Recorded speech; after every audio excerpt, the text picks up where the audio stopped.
My name is Celeste Bishop, and I'm 29 years old. 11 years ago, 3 days before my 18th birthday, my parents canceled my party. Because my older sister cried that it made her feel less special. I moved out that same night. 2 duffel bags, a coffee tin with $1,300 in it, and a phone call to the only adult who had ever paid me on time. What happened 1 year later at my grandmother's 80th birthday party, in the middle of a flower field I planted with my own hands, is the part of the story my family still won't say out loud. My sister stood in that field, looked at everything I had built, and came apart in front of 30 relatives. The fallout cracked our family straight down the middle, and it has never been put back together. But here's what none of them ever understood. I wasn't the one who shattered us. I just stopped holding the pieces. Welcome back to Calm Drama Stories, where women who were told to stay small finally tell the whole story, calmly, and all the way to the end. If you've ever been the one who was fine on her own, this one is for you. Drop a comment below and be sure to subscribe, because you'll want to be here when we get to that field. To explain the birthday, I have to explain the house. Our family ran like an emergency room. Whoever was bleeding loudest got everything. The money, the attention, both parents at once. And my sister Brianna was always bleeding loudest. I was 7 when I figured out the math. My second grade recital fell on the same night Brianna, then 10, had a stomachache that vanished by 9 o'clock. Nobody came to hear me sing. My mother explained it in the car, patient as a teller counting bills. Your sister needed us. You did wonderful, I'm sure. When I was 12, I saved for white sneakers with my own birthday money, and they became family shoes the week Brianna decided hers pinched. When teachers praised me, Mom repackaged it before it reached the dinner table. Quieter, smaller, something we didn't dwell on. Dwelling was reserved. I want to be fair here, because fairness is the whole point of this story. My parents never hit me. I was fed, clothed, driven to school. But in the Bishop house, fine wasn't a feeling. It was a job assignment. I was hired at 7 and never once got a day off. The one person who saw the arithmetic was my dad. He'd catch my eye across the wreckage of another ruined evening and wince, like a man watching weather he had no plans to come in from. The summer I turned 15, he found me weeding Grandma Ruth's beds and said, out of nowhere, 18 is yours, kiddo. Whatever you want. I promise. I planted that promise deeper than anything I ever put in the ground. That was my mistake, and it took 3 years to sprout into the worst night of my life. You should understand my sister, because the story is not fair to her either. Just in a different way. Brianna was 21 that fall, 3 years older than me, and she had already enrolled in and abandoned 2 colleges. Each exit arrived the same way. A midnight phone call, a crisis, my mother mobilizing like the National Guard. Nobody in our house ever used the word failed. Brianna wasn't supported enough. Brianna was more sensitive than other people. Every collapse got renamed until it sounded like a diagnosis, and every diagnosis came with a bill my parents were honored to pay. Here's the thing I understood only years later. They built her that way. From the crib, Brianna was told she was fragile. So fragile is what she became. Needing things was her whole identity, the same way not needing things was mine. We were both cast before we could talk. The clearest picture I can give you is the night of my 4-H banquet, the spring I was 16. I'd won a county ribbon for a raised bed system I designed myself, the first thing I was ever publicly good at. My parents came, which shocked me. Then Brianna called from a parking lot, crying about a boyfriend, and dinner ended before the awards did. I rode home with my ribbon in my lap. In the kitchen, Brianna saw it and her face crumpled like I'd slapped her. Tonight was awful, she said, and you're standing there with a prize. It's supposed to be about me right now.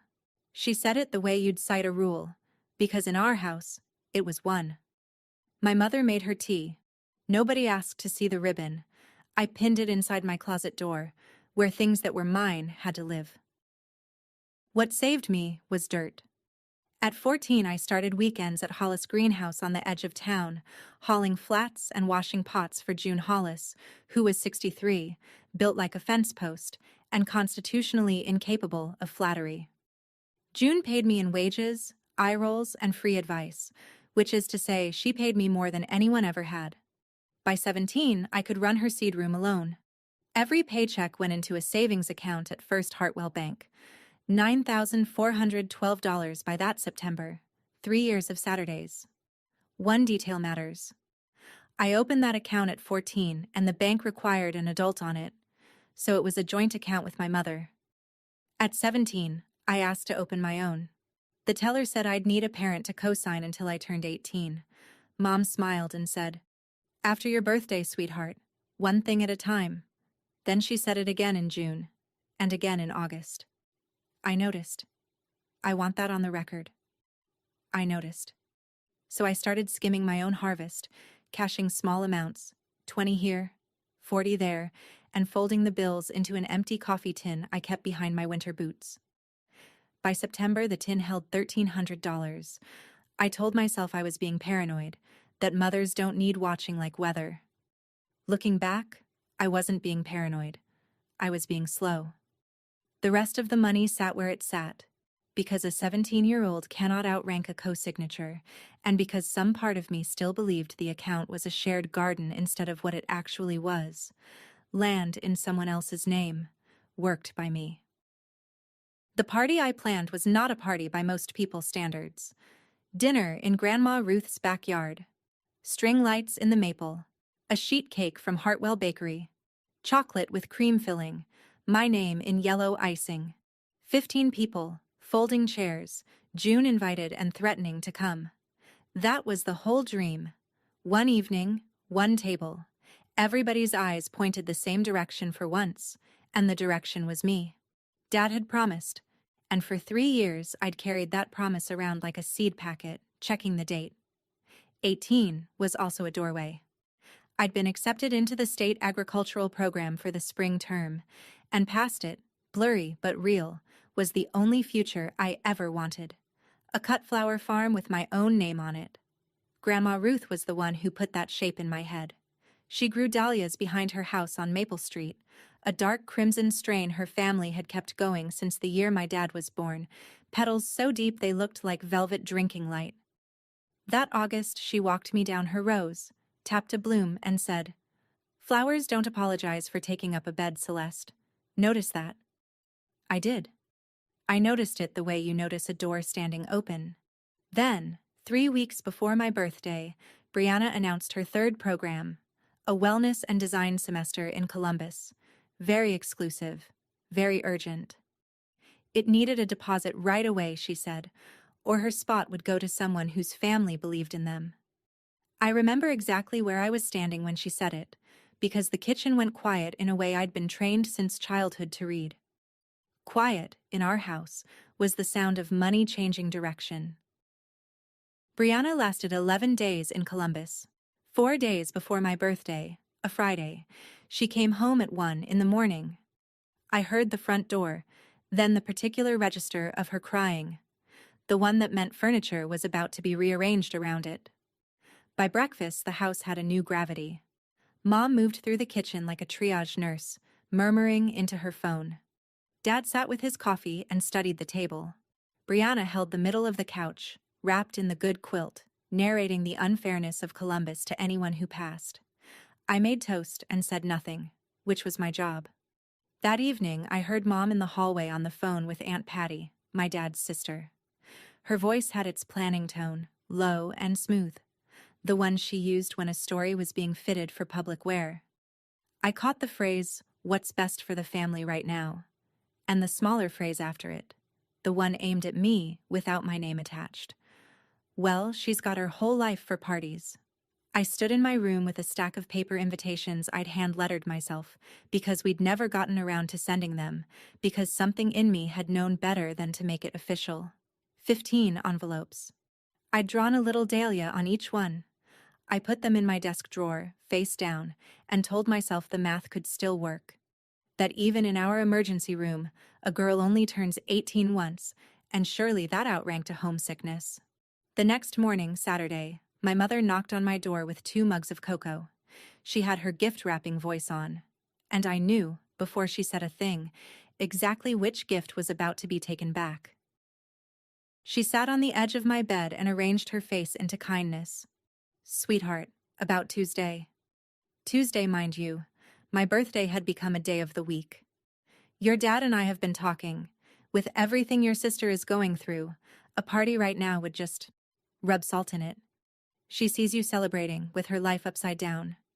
Honey, it would break her." I asked what exactly they wanted to do. "Postpone," Mom said, bright as a coupon. "Just until Brianna's stronger. We'll do something small later. Family only." Later. In the Bishop house, later was where my things went to die.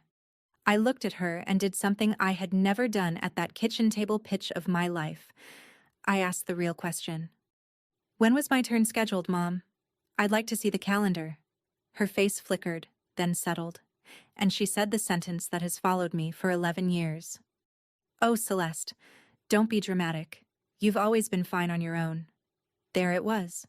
The family constitution, read aloud at last. Being fine was my contribution, the tax I paid so the household could balance. Behind her, my dad appeared in the doorway. And this is the part that stayed sharp longer than any of it. He looked at me, and he knew. 18 is yours, kiddo. I promise." He put one hand on the doorframe, opened his mouth, and then Brianna called from downstairs, wet and urgent, and the doorway was empty. 30 seconds, maybe less. That's how long a 3-year promise takes to fold. Mom squeezed my knee on her way out. "You'll understand when you have a sensitive child," she said. I sat very still after they left, listening to the house arrange itself around my sister 1 floor down. I didn't rage and I didn't beg, and if you've ever been the strong one, you know why. Practice. What I did was open my laptop and check the balance on a savings account. Then, that evening, the bakery called and canceled nothing. The girl from Hartwell Bakery was calling to confirm the changes on order 41. I said I hadn't made changes. She read them to me anyway, cheerful, oblivious, each word landing like gravel. Same cake, new pickup day, Saturday, new inscription. They'd kept my chocolate sheet cake, the one with cream filling that I had chosen in July, and had my name scraped off the ticket. It now read, "Welcome home, Brianna." There was going to be an encouragement dinner the following Saturday night, 4 days after my birthday would have passed uncelebrated. And the guest list, I'd learn later, overlapped mine almost exactly. Same aunts, same cousins, same folding chairs. My party hadn't been postponed. It had been harvested for parts. I thanked the bakery girl because none of it was her fault, and hung up, and stood in my room while something in my chest went very quiet and very level, like a field after the combine passes. People think decisions like mine are made in flames. Mine wasn't. It was made the way frost comes. Clear sky, no wind, everything simply done growing. I took my 2 duffel bags down from the closet shelf. I packed work clothes, boots, the ribbon off the closet door, the 15 envelopes I never sent. I dug the coffee tin out from behind my winter boots and counted it by touch. Then I sat on my bed and made 1 phone call to the only adult who had ever paid me on time and on purpose. June Hollis listened for about 10 seconds. "The loft over the seed room has a bed in it," she said. "It's drafty. Rent's $40 a month and you'll earn it before sunrise. Come or don't." My birthday was still 3 days away. I didn't wait for it. I moved out that same night. Leaving a house you grew up in takes about 4 minutes if you've been packing your whole life without knowing it. I came down the stairs with a duffel on each shoulder. Mom was at the kitchen island with her tea. She looked at the bags, then at me, and chose irritation over alarm. "Oh, for heaven's sake, Celeste, don't be theatrical. Where exactly do you think you're going?" I said I had work in the morning, which was true, and left the rest. Brianna watched from the couch with the quilt pulled to her chin, and for half a second something crossed her face that looked almost like envy. Of the bags, of the door, of a person who got to be the one leaving. Dad followed me onto the porch. He pressed a folded envelope into my hand, $60 increased 5s and 10s, the cash of a man who'd been quietly emptying his pockets into a drawer for a while. "Call your grandmother Sundays," he said. "She'll worry." He didn't say, "Don't go." We both heard him not say it.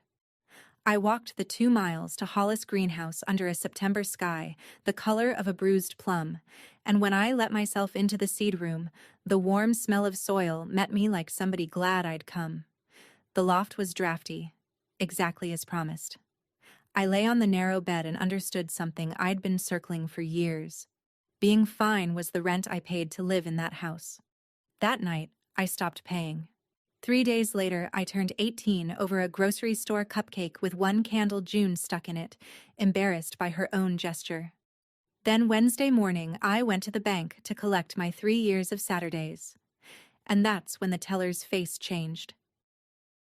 I'd come in to open my own account, finally, no cosigner needed, and slide my savings across the desk into it. The teller pulled up the joint account, and her smile did that thing bank smiles do when the screen disagrees with the customer. The balance was $912. $8,500 had been withdrawn 3 weeks earlier, right around the time Brianna's very exclusive Columbus program needed its deposit right away. Every stall made sense at once. After your birthday, sweetheart, one thing at a time. My mother hadn't been forgetting to co-sign my paperwork. She'd been keeping the gate open until she was done using the field. And here is the part I want every listener to sit with. It was completely legal. A joint account belongs to both names on it. She didn't steal a dime, as far as the law is concerned. She just spent my 3 years of Saturdays on a program my sister quit in 11 days. I called her from the parking lot. She didn't even pause. "Family money goes where the family needs it, Celeste. Your sister's future was on the line. You're young and you're healthy. You'll earn it back in no time." Then, gentler, like a tip left for a waitress, "This is what families do."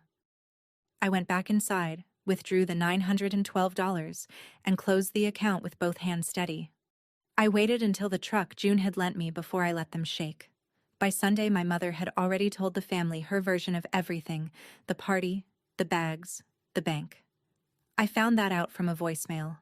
It seems I was now the villain of a story I hadn't even been allowed to read. The official Bishop family version went like this. Celeste threw a tantrum over a birthday party, abandoned her sister in a mental health crisis, and stormed out to punish everyone. It played at church. It played at the hair salon. It played especially well with Aunt Patty, my dad's sister, who left me the voicemail. "I'm just disappointed, honey. Your mother is heartbroken." "A party, Celeste? Really?" I didn't call back and argue, and I want to explain why, because it wasn't weakness. My mother had been rehearsing the family narrator role for 52 years. Arguing with her in front of her audience was playing an away game against a Hall of Famer. I decided my side of the story would have to grow up out of the ground where nobody could talk over it. The first Sunday of October, a mud-brown sedan crunched into the greenhouse lot, and my grandmother Ruth climbed out of it, 79 years old, cane in one hand and a shoebox under her arm. She looked around the seed room like a woman inspecting a fence line, then set the box on the potting bench. Inside, packed in wood shavings, were dahlia tubers, knobby, ugly, miraculous things, dug from the crimson row behind her house on Maple Street.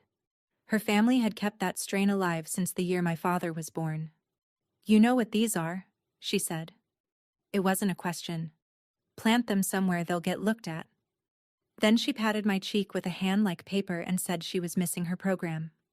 I made it all the way to her taillights before I finally came apart, and I want you to notice it took a kindness to do it. Being robbed hadn't managed. Being handed something did. That fall and winter, my life shrank to a rhythm you could set a watch by. Greenhouse from 5:30 to 2, hauling, watering, learning June's seed room like scripture. Then the dinner shift at Rosie's Diner until 10, carrying meatloaf specials to men who tipped in quarters and advice. Back in the loft, I read June's beat-up growing books until the word swam: succession planting, cold hardiness, stem counts per row foot. I filled a spiral notebook with plans and crossed most of them out, which June assured me was the whole job. I also wrote to the state agricultural program and deferred my spot 1 year. I told them it was financial. It was, but it was also this. Somewhere between the bank and the shoebox, my plan had changed shape. Meanwhile, across town, my $8,500 had bought my sister a semester she never finished and a bedroom she never left. Grandma Ruth reported in on Sundays, dry as toast. Your sister's resting, your mother's managing, your father's mowing a lawn that stopped growing in October. Let me pause here, friend, because I know some of you are living this exact winter right now. If you have ever worked a double shift while the person who took from you slept in your old bedroom, tell me about it in the comments. I read everyone. And if this story is starting to feel like your story, take 1 second and subscribe, because the next part is where the ground starts to turn. Thanksgiving was coming, and my mother has never in her life let a holiday go unused. She called the Monday before Thanksgiving, voice warm as a casserole. We want you at the table, sweetheart. This silliness has gone on long enough. We're prepared to put the whole outburst behind us. I asked what putting it behind us involved, because with my mother, forgiveness always came with paperwork. She laid out the terms like she was reading a recipe. I would apologize to Brianna in front of the family for making her setback about me.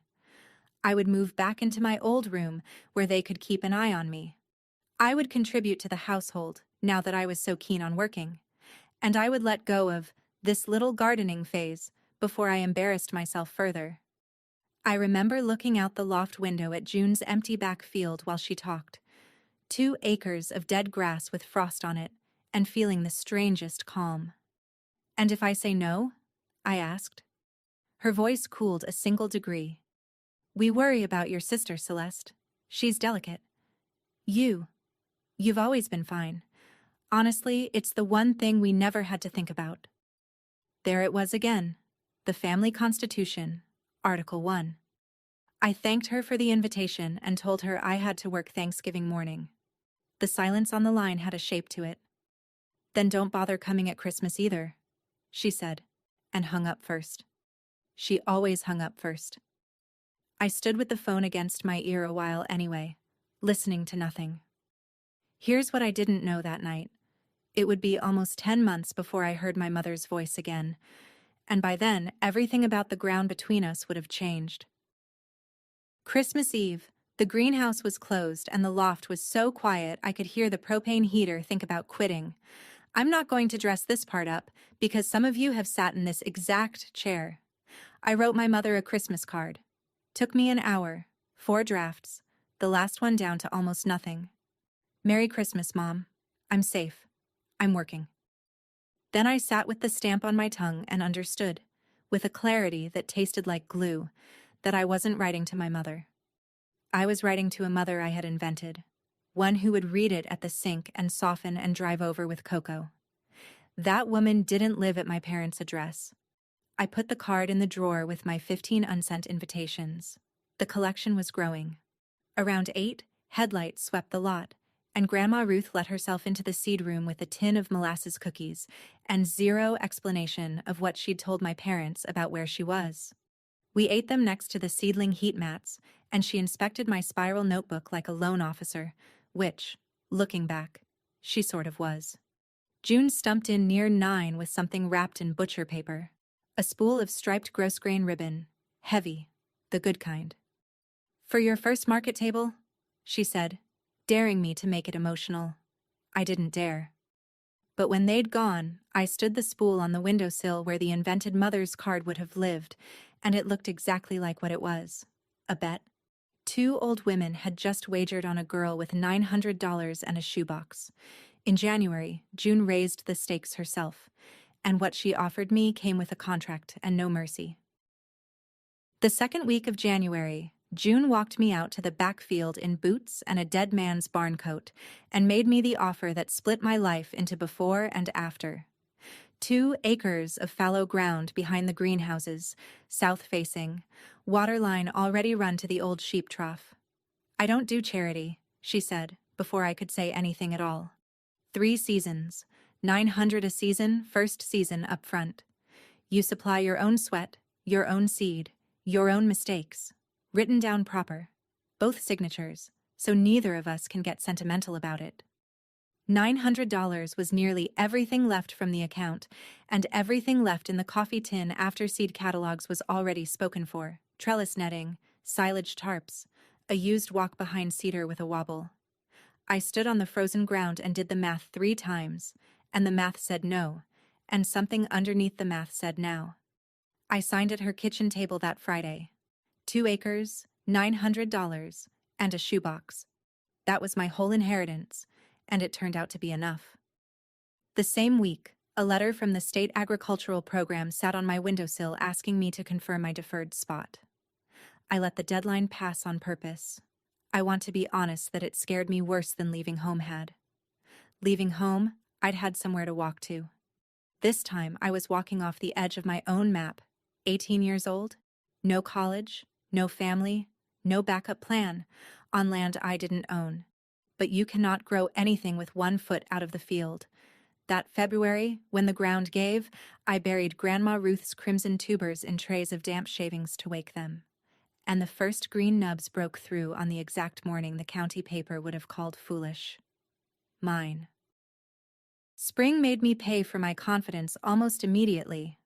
I'd started ranunculus and sweet peas early, rows of them, and in late April I planted out ahead of the calendar because the 10-day forecast smiled at me, and I wanted a jump on Mother's Day.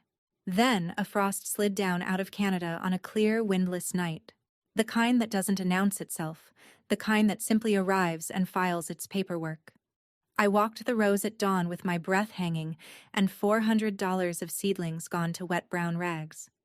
I'd known better, is the thing. June's books had told me. June had told me. I'd heard the warning and gambled anyway, because hope is a beautiful liar. I gave myself exactly 1 hour to feel sick about it, sitting on an overturned bucket at the end of the dead row. Then I got the notebook and wrote down the date, the low, and the lesson, because self-pity doesn't compost into anything, but records do. June came out around 7, surveyed the damage with her hands in her pockets, and delivered the eulogy. Frost isn't a verdict, girl. It's tuition. We replanted. I leaned harder on the tough things. Zinnias, cosmos, sunflowers, snapdragons under low tunnels. And I babied the dahlias in their trays like a maternity ward, because those weren't just plants. Those were the only heirloom anyone had ever handed me. By the last week of May, the field had gone from graph paper to green, rows straight enough that June grunted at them, which from June was a parade. And by the first Saturday of June, I had a problem I'd never once planned for in the spiral notebook. Buckets and buckets of flowers, cut, conditioned, gorgeous, and not one single place to sell them. Yet. The Hartwell Farmers Market rents you 8 feet of Saturday for $15. I took the space between a honey guy and a woman who sold goat soap, set up a borrowed card table, and dressed it with June's striped ribbon and a chalkboard I'd lettered at midnight. Mixed bouquets, $15. Zinnias like carnival glass, cosmos, snapdragons, blue bachelor's buttons. I'd wrapped 30 bouquets in craft paper and was quietly terrified of coming home with 29. The first customer was a retired teacher who bought 2 and told me nobody had sold real flowers at this market in years. By 10:30, I was restocking from buckets under the table. By noon, I had sold clean out, $340 in a cigar box, most of it in 5s, and my cheeks aching from a shape they weren't used to holding. I'm not going to pretend $340 is wealth. It was less than a week of double shifts, but every bill in that box had been photosynthesized out of ground I'd rented with my own signature, and money like that weighs different. Word moved the way word moves in a town like Hartwell.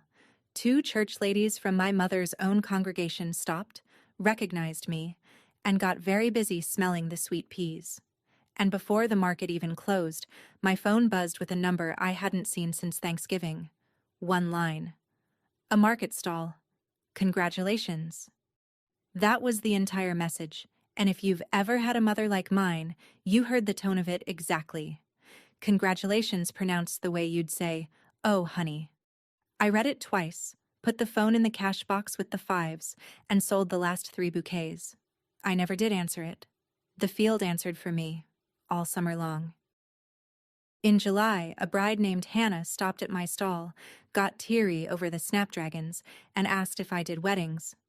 I said yes with the immediate confidence of someone who had never done a wedding. $850 for late August, bridal bouquet, 5 jars per table, arch flowers. I spent 2 weeks reading and 1 sleepless night before, floating stems in every vessel June owned, hauling it all in a cooler I'd rigged from a chest freezer box and bagged ice. And late August is when the dahlias came in. Grandma Ruth's crimson broke open fat as saucers, that impossible velvet red, and I built Hannah's bouquet around 9 of them. At the reception, 3 separate women asked the caterer who did the flowers. The caterer pointed across the room at me. "The Dahlia girl," she said, and it stuck the way only accidental names stick. Hannah's mother booked her anniversary party on the spot. 2 bridesmaids took cards I didn't have yet, so I wrote my number on craft paper in florist's crayon, and June laughed at me the whole drive home. Something had shifted, and I could feel it the way you feel a season change through a window before you open the door. The stall was no longer a stall. It was becoming a thing that needed a name. By Labor Day weekend, it had one. My best friend Maddie Price had been showing up on Saturdays since June, first for gossip, then for pay. She's the one who sanded an old fence board, painted bishop blooms on it in buttermilk white, and screwed it to the market stall before I could vote. Bishop blooms. My name, in paint, in public. I stood there feeling naked about it, which tells you everything about how I was raised. By September, the operation looked like an actual business if you squinted with kindness. 25 porch subscription customers took a wrapped bouquet every Friday. Peak market Saturdays cleared $600. Hannah's wedding photos were making the rounds of every engaged girl in the county. I paid June for season 2 in full, early, in cash, mostly to watch her fight down a smile, and she took it and said the trellis rows were crooked, which in June meant congratulations. Here's what I want you to notice, though, because it matters for what's coming. I still worked the back of the stall. Maddie chatted the customers. I kept my hat brim low and my hands busy. Some habits are load-bearing. Being seen still felt like standing in a doorway I wasn't invited through. Meanwhile, Grandma Ruth's Sunday bulletins kept coming. Brianna had quit an online course in June and gone quiet. My mother had stopped mentioning me at church, which Ruth said was its own kind of mention. The whole town was doing arithmetic my mother couldn't stop. A girl who supposedly stormed off over a party doesn't usually surface a year later with a field, a sign, and a waiting list. And then, the Tuesday after Labor Day, a number I didn't recognize lit my phone. The county paper. And the first thing I told that nice reporter was no. Her name was Dana Whitfield, and she wrote the county paper's farm and table column. Somebody at the market had tipped her. I suspected the goat soap woman, who considered my life a serial drama. Dana wanted a profile. Young grower, heirloom dahlias, the whole thing. And my mouth said, "Oh, no, thank you." Before my brain even sat up, the reflex of a girl trained from birth to hand the microphone down the table. I told June about it that evening, expecting agreement, because June regarded publicity the way she regarded aphids. Instead, she set her coffee down with a click. "Girl, for a year other people have been telling your story at every supper table in this county, and you handed them the pen because keeping your head down felt like good manners." She pushed the mug away. "You hide your face. They'll keep writing your story for you. That reporter's offering you the pen back. Take it." I called Dana back the next morning. She came Thursday with a photographer, walked my rows for 2 hours, and asked questions nobody in my family had ever asked me. Why dahlias? Why flowers at all? What the frost had taught me? What the sign meant? When the photographer looked for a backdrop, I did the bravest thing I'd done since a September night with 2 duffel bags. I didn't hide behind an armload of stems or put Maddie beside me. I stood alone, dead center in the crimson row, in my work apron, dirt on my knuckles, and looked straight into the lens. The story ran the following Thursday, front of the features section. By that Thursday noon, my mother had read it. By that Thursday night, so had every single person she'd ever handed her version to. The headline read, "The 18-year-old behind Bishop Bloom's. There was the field, the sign, the velvet red dahlias, and me, looking at the camera like a person entitled to be in a photograph." Dana had written it clean and warm, the greenhouse job at 14, the leased 2 acres, the frost, the wedding, the heirloom tubers from my grandmother. She never mentioned my parents at all, which read louder in Hartwell than anything she could have printed. The town did the math in one sitting. Women I'd never met joined the subscription list with notes like, "So proud of you, honey." The church ladies who'd once inspected the sweet peas now stopped by the stall to say my grandmother must be so pleased. And my mother's telling of things, tantrum, party, abandonment, folded quietly, the way a lie folds when a photograph walks into the room. She called Friday morning. No hello. "You put our family's business in the newspaper, Celeste." I pointed out that the article never mentioned the family at all. "Exactly," she said, and her voice was shaking in a way I'd never heard. "Everyone's asking your sister what she's doing now, at the pharmacy, at church. Do you understand what that does to her? Of course you don't. You've always been fine. You have no idea what it's like for her." I looked out at 2 acres of proof and said gently, "You're right, Mom. I don't." And then, for the first time in my entire life, I hung up first. Brianna, for her part, said nothing at all.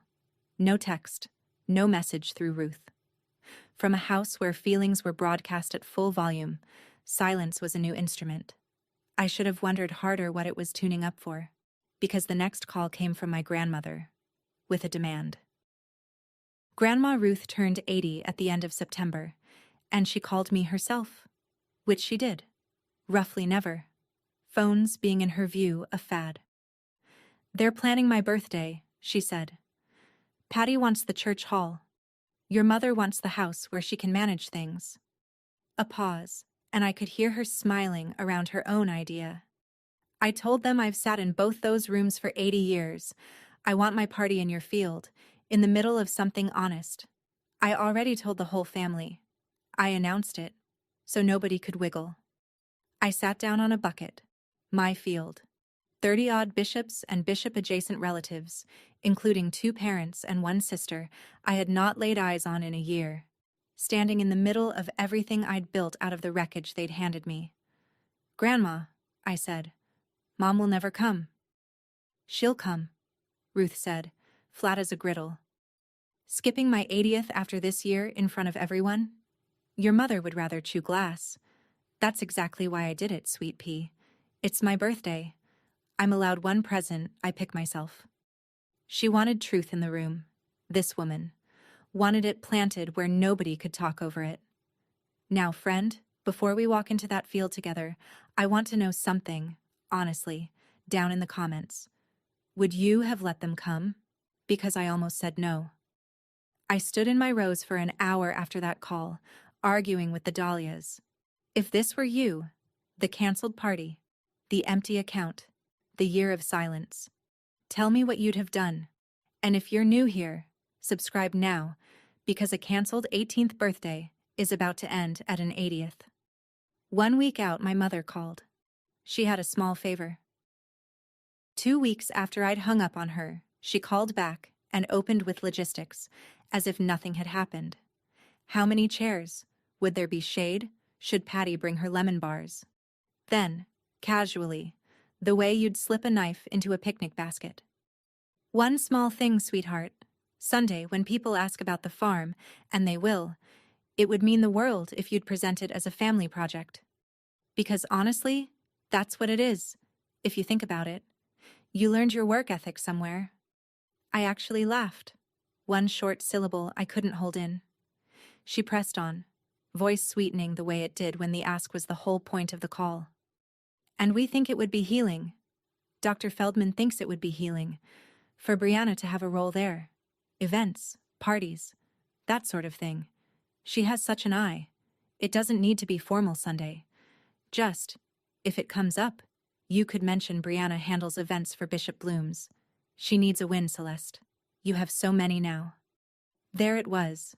The emergency room billing department, open for business. My party, my savings. And now the ask had simply scaled up with the harvest. My name, my field, my year of frost and double shifts.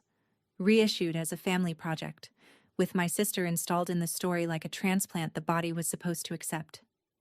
No, Mom, I said, calm as I could make it, which by then was very calm. The farm isn't an apology, and it isn't a prop. But you're all welcome Sunday as guests. I'd genuinely like you to come. The silence went on one beat too long. Fine, she said lightly, and I thought I'd closed the door on the ambush. Looking back, I had only closed the front one. The party fell on the last Sunday of September. 1 year, almost to the week, since I'd carried 2 duffel bags down my parents' stairs. Saturday we set up. Maddie and June hauled the long tables into the center aisle between the dahlia rows, and I strung lights through the fence posts and the young maple by the gate. String lights, the exact kind I'd once planned for a backyard on Maple Street. And yes, I noticed. And yes, I hung them anyway. We cut 200 stems of Ruth's crimson and stood them in zinc buckets down the tables. The field was at its absolute peak, that late September flush when dahlias burn brightest right before frost, as if they know. Mid-afternoon, a familiar truck eased up the lane. My father, alone, with 40 folding chairs from the church hall. We hadn't stood face to face in a year. He got out, looked down the rows for a long moment and said, "Ground drain's good here." That's a love letter, in my father's dialect. We set up chairs together for an hour, mostly quiet. Twice he stopped, straightened, half turned to me with his mouth already open, and both times folded whatever it was back up and put it away like the $60 in fives. At the gate, leaving, he tried again and got as far as, "Your grandmother's real proud." Then he drove off toward the house where my mother was, no doubt, ironing the outfits and the story both. Maddie found me watching the taillights. "Ready for tomorrow?" she asked. "No," I said. "Set out the coffee urn anyway." The next afternoon, 31 members of my family walked into my field. Every single one of them came, even her. Especially her. They came up the lane in a caravan of sensible sedans, and I watched 31 people meet my field for the first time. You could see it land on each face at the gate. The aunts going quiet mid-sentence, the cousins lifting their phones, Uncle Ray actually taking off his cap. Late September had dressed the place better than I ever could. 200 crimson dahlias down the long tables, the light going gold, the rows burning red out to the fence line. Grandma Ruth arrived like a head of state, took one slow lap of the center aisle on Patty's arm, and installed herself at the head table where she could supervise both the cake and the truth. My mother stepped out of the car in her navy church dress, and I'll give her this. She never once looked surprised. She toured the tables like a hostess, straightening a jar here, angling a bucket there, telling Aunt Carol, "Oh, we always knew Celeste had the gift. She gets it from my side. I grew things before the girls came along." Smooth as fondant, a year of tantrum and abandonment, repaved in one afternoon into we always knew. I let it go by. The field didn't need me to argue for it. Brianna came last, 40 minutes late, in a dress too formal for folding chairs, hair done like armor. She hugged Grandma Ruth for the photo, took a glass of lemonade she didn't drink, and then drifted the perimeter alone, reading my life like an audit. I watched her stop at the gate where Maddie's fence board sign hung, Bishop Bloom's, buttermilk white, and stand in front of it, very still, for longer than anyone stands in front of a sign.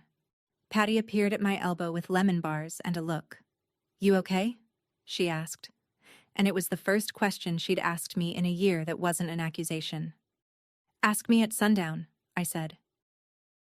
Just before the toasts, I went to cut a few last stems for the cake table and found my mother standing alone at the far end of the crimson row, where the party noise thinned out to bees. She didn't hear me coming. She was touching one of the big saucer blooms with 2 fingers. Barely, the way you'd touch a sleeping baby or a stove you suspect is hot, and her face had gone somewhere I'd never once been invited. "We had rows like this," she said, not really to me. "Behind the house on Delancey Street. I started a whole flat of seeds the spring I was 19. Zinnias, asters. I had a notebook." I stood still, the way you do when a wild thing hasn't spotted you yet. Then your Grandma Ellen got sick, and it was 2 years, start to finish, and I was the one. Denny couldn't handle hospitals, so it was me, every day, before work, and after. Her fingers left the pedal. He got the truck when she passed, you know. Everyone said he'd been through so much. My flat of seeds dried up on the windowsill. Nobody watered it. Everybody was busy telling Denny how strong he was going to have to be. For the length of one breath, standing in the row my hands had made, I saw her whole. A girl with a notebook, milled through the same machine, 30 years before me. My throat undid itself. I almost said, "Mom, I know. That's the closest we ever came, and I mean in my entire life." Then she felt me there, and her spine reassembled, and the visitor left her face like a light switched off in a farmhouse window. "That's life, Celeste," she said briskly, already turning toward the tables. "The strong ones carry it. That's what love is." She walked back to the party. I stood in the row and let the bees have the silence, and then the spoon began to ring against the glass. Grandma Ruth stood without help, which she wanted noted, and raised her lemonade to the field. 80 years, she said, and I've had my birthdays in kitchens, church halls, and one memorable year, a hospital. This is the first one I ever had in the middle of something honest. She turned to the buckets of crimson on the tables. My mother grew this dahlia. I grew it the year Tommy was born, and every year after. And last fall, I gave the tubers to my granddaughter, because a flower like this needs hands that show up in frost, and I know showing up hands when I see them. She looked straight at me, and her chin was trembling, and her voice was not. It never had a proper name, that flower. So today I'm naming it, in front of witnesses, so it sticks. Ruth's Crimson, grown by Celeste Bishop, on Celeste Bishop's farm. This field is the most honest thing this family has grown in 30 years. The applause came warm and real, and 31 faces turned toward me, and for once in my life I stood in the light and did not check the exits. And that is the exact moment my mother rose from her chair, glass high, smile wide, and rode the applause like a woman catching a departing train. "And one more piece of happy news, everyone, while we're all together." Her voice carried to the fence posts. "You've all read about our Celeste in the paper. Well, Bishop Bloom's is becoming a true family business. Brianna, honey, stand up. Brianna's going to be running all the events and parties here at the farm, both our girls together. We are just so proud of our girls." The clapping started up again, uncertain, the way crowds clap when something feels off but nobody wants to be the first to notice. Down the table, Aunt Patty's eyes found mine and asked the question. And beside my mother, my sister was rising slowly to her feet, glass in hand, and the glass was already shaking. I didn't raise my voice. I've thought about it many times since, and I'm certain of that, because a lifetime of practice holds even when your ears are ringing. I looked at my mother across the long table, 31 relatives between us, and said, "That's not true, Mom, and it's not going to be." Simple as a frost report. The uncertain clapping died. My mother's smile held its position, but something behind it began working hard, and she opened her mouth to smooth it. She was always fastest in open country, and she never got there. Because Brianna's glass hit the table, and my sister made a sound I'd never heard from her, a laugh with the bottom torn out of it. "Of course it's not true," she said, too loud, and then louder. "Nothing about us is true. You want to clap for the girls? You want to hear about the girls?" Her voice climbed into a register that silenced bees. It was supposed to be me. Everything was supposed to be me. That was the deal. That was the whole deal. She swung toward the relatives like a lawn sprinkler. You think she built this alone? You know they canceled her 18th birthday because I cried? Canceled the party, kept the cake, changed the name on it. My name. I ate that cake. She was crying now, mascara going, 22 years of curated fragility burning off like fog. And the money. Oh, you should know about the money. They took her savings, $8,500. Her money, her paychecks, and they poured it into me, into Columbus, and I flushed it in 11 days like I flush everything. My mother was on her feet saying her name in that emergency room voice. Brianna, sweetheart, you're not well. And Brianna wheeled on her, arm flung wide, and her hand caught the zinc bucket at the head table. It went over slow, the way disasters do. Water sheeted across the linen. 24 stems of Ruth's crimson spilled and rolled onto the September grass, red on green, in front of the entire family. And in the ocean of that silence, Aunt Patty stood up, white to the lips, looked at my mother, and said, "You told us she left over a party." What I remember best about the next minute is the quiet. A whole field of people not moving. June by the coffee urn with her arms crossed, watching my mother the way she'd watch a hawk over a henhouse. Brianna sobbing into her hands. Done. Emptied. Smaller than I'd ever seen her. And my mother, kneeling on the grass in her navy dress, gathering fallen dahlias into her arms one by one because her hands needed a task while her empire did its arithmetic. Then she looked up at me, and she said it low, just for us, while the whole field held its breath behind me. "Fix this." Her eyes were wet and absolutely steady. "You can fix this, Celeste. Tell them the party was a misunderstanding. Tell them we helped you start this place. We're your parents. It's barely even a lie. Give your sister the events job. That's all. That's all. And this goes back together. And you come home. Sunday dinners. Your room. Your family. You can finally come home, sweetheart. And here is the part I need you to understand. I wanted it. 11 years later, I can say that plainly. Every cell in me that was ever 7 years old wanted it, because it was the thing itself, the actual prize, held out in the open air at last. My mother, asking me to come home. All I had to do was pay for it.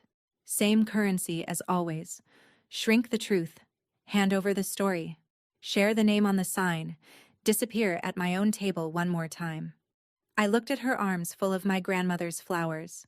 I heard the field behind me, full of people finally seeing. "You're right, Mom," I said, and my voice came out level as a floor. "I've always been fine on my own. You made sure I got the practice." Her arms tightened around the stems. "But I'm not buying my seat back. Not with the truth. Not with the farm. Not with me. You're welcome at my table as guests, both of you, any Sunday you want. That's the whole offer. It doesn't go on sale."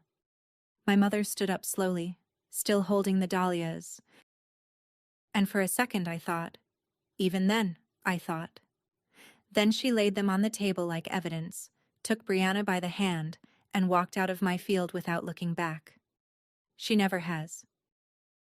The party didn't end so much as exhale. Ruth announced, to no one in particular, that it was the best birthday she'd had in 80 years, and she'd thank people not to argue, and somehow that gave everyone permission to stay another hour. Patty cut the cake with shaking hands and kept looking at me like a woman rereading a letter she'd filed wrong. But my father stood at the gate a long time after my mother's car had gone. He'd ridden over with Uncle Ray, I realized later, on purpose.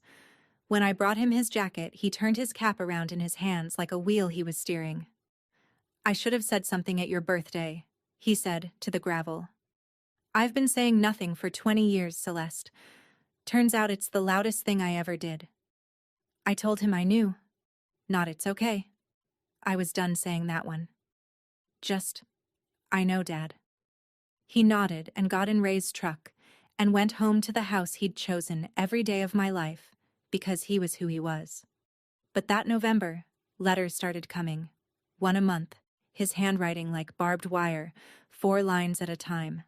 Saw dahlias on a calendar at the feed store. Thought of you. Ground froze early this year. Dad. I kept everyone. When the last taillights left, June and Maddie stacked chairs and Ruth sat sentry over the cake plate. And I walked out alone to the far end of the crimson row with the evening coming down blue and cold. One stem lay snapped where the bucket had gone over.